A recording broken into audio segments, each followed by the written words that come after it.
Message sur l'amour de Dieu. Suite. Nous devons retenir que sans le Saint-Esprit, ne pas obéir au Saint-Esprit et ne pas marcher avec le Saint-Esprit, nous ne marchons pas dans l'amour de Dieu. Jésus-Christ a dit, je demanderai au Père de vous envoyer le Saint-Esprit et il vous conduira dans la vérité. Acte 1:8, vous recevez une puissance, celle du Saint-Esprit, et vous serez mes témoins sur toutes les extrémités de la terre. Comment marcher dans ces temps difficiles où l'apostasie bat son plein? 2 Thessaloniciens 2:3, où le diable travaille et agit comme l'ange de l'Éternel. 2 Corinthiens 11:14. Plusieurs ont le Saint-Esprit, mais n'obéissent pas au Saint-Esprit. Outrage, désobéissance et bien plus. Attention, vous serez rejetés et ratés le premier enlèvement, première résurrection. Apocalypse 24:7. Les 5 femmes folles et sages. Matthieu 25:1-12. Ananias et Saphira.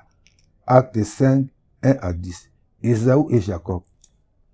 Le Seigneur Jésus-Christ a dit, de mon retour, trouverai-je la foi sur terre? La Bible dit que la foi vient de ce qu'on entend, et ce qu'on entend vient de la parole du Christ. Romains 10:17. Beaucoup ont rejeté la parole pure de Jésus-Christ et préfèrent à la place attendre des fables, ce qui est plaisant à écouter ou à voir. Écoutez, si tu cherches à plaire aux hommes, tu n'es pas serviteur de Jésus-Christ. Un serviteur de Jésus doit plaire qu'au Jésus-Christ, à sa parole. Tu seras aimé de Dieu et épouse du Christ. Sans cela, tu es en dehors de l'amour de Dieu. Et Dieu t'enverra une puissance d'égarement pour que tu crois au mensonge. 2 Thessaloniciens 2:11. À ceux qui vendent leurs photos aux enfants de Dieu, pasteurs, serviteurs de Dieu, cela est une abomination. Vous avez pris la place de Dieu. Retenez ceci. Vous empoisonnez les enfants de Dieu et ces derniers pêchent contre le Saint-Esprit. Ainsi, ils sortent de l'amour de Dieu. Exode 21:4. Le Seigneur Jésus-Christ résume les 10 commandements en 2. L'amour envers son Dieu et l'amour du prochain.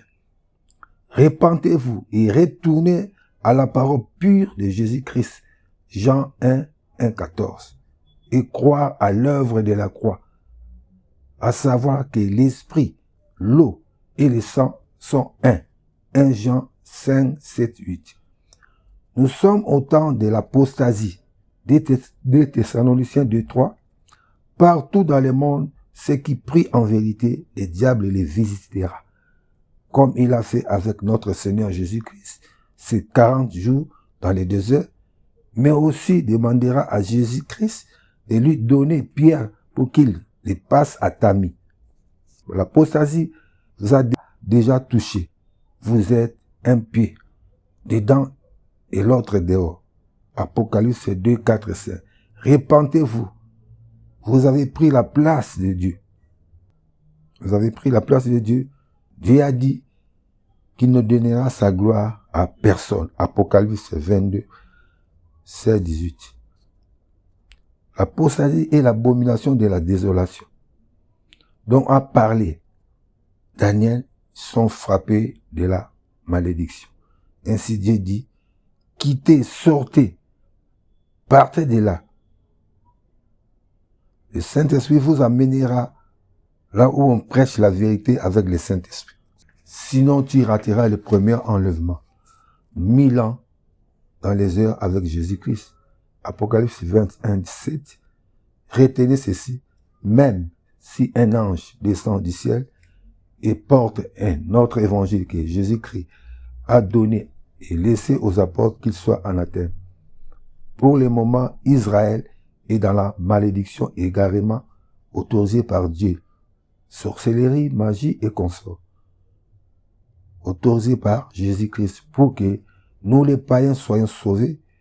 C'est le calcul de Dieu, la folie de Dieu. Et lorsque le nombre sera complet, Dieu fermera la porte et Israël retournera à Jésus-Christ par des pleurs et des cris. Ainsi, ils reprendront leur première place. Romains 11.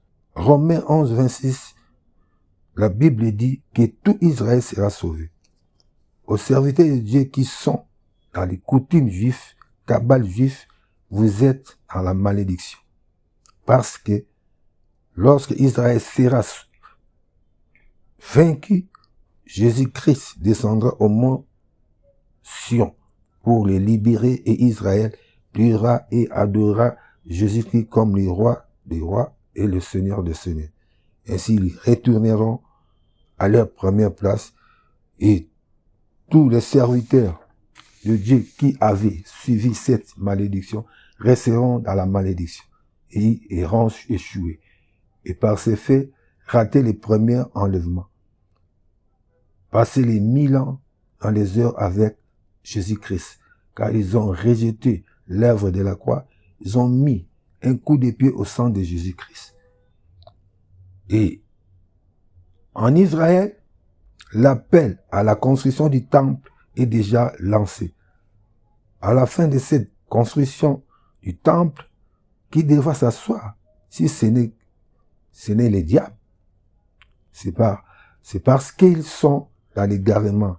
Voir Matthieu 24 et 15, qui parle de l'abomination de la désolation dont a parlé Daniel. Jésus-Christ est le dernier temple en Israël, voir sa mort ainsi que sa résurrection. Il a dit qu'il détruira les temples conçus à 40 ans. Et lui-même sera le temple éternel dont nous les chrétiens serons membres. Un des grands présidents célèbres et puissants du monde sera mort cette année. Message de Jésus-Christ pour vous. Le simple ouvrier de Jésus-Christ, prophète Hubert Bénédiction.